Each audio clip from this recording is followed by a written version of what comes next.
We're standing in front of the Chicago Theater because where else would you begin a walking tour of signs in the Loop? This is one of the most famous signs in the city, second if not equal to the Wrigley Field Marquee. And if there's a movie or TV show set here, there's a good chance that you'll see it used at some point. The irony is that as much as this tour is designed around neon signs, what you're seeing is almost entirely white lights against a multicolored background. The only neon to be found is that red circle with the Y in the center, and that's not just a design, that's what's called a municipal device. It's meant to symbolize the forking of the Chicago River that happens just a few blocks northwest of us. Now, the Chicago Theater opened in 1921 with 3,880 seats and was the most opulent theater in the country at the time. It was owned by the Balaban and Katz chain and designed by George and Cornelius Rapp. You'll be hearing more from them later on. But originally there wasn't much to the marquee. It was a basic canopy with a two-line signboard. By 1927, they came up with this elaborate pinwheel design that you see now, and the only difference is that it had the word Chicago on all three sides.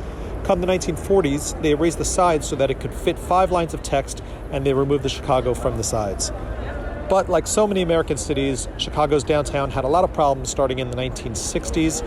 The growth of the suburbs meant that people didn't come downtown for shopping and entertainment as much as they did in the past, and the Chicago Theater actually closed in 1985.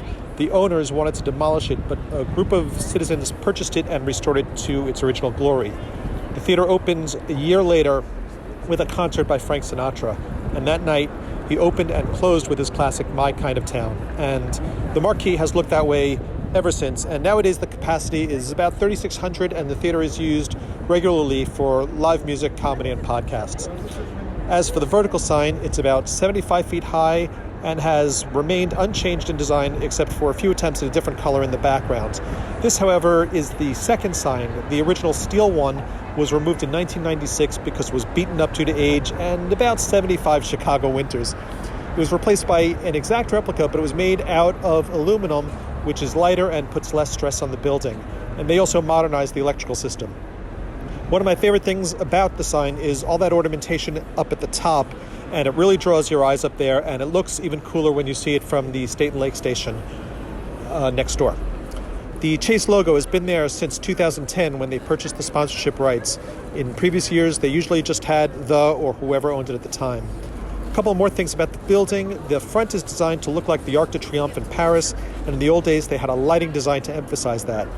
And the circle just below the arch is the Balaban and Katz logo made out of stained glass.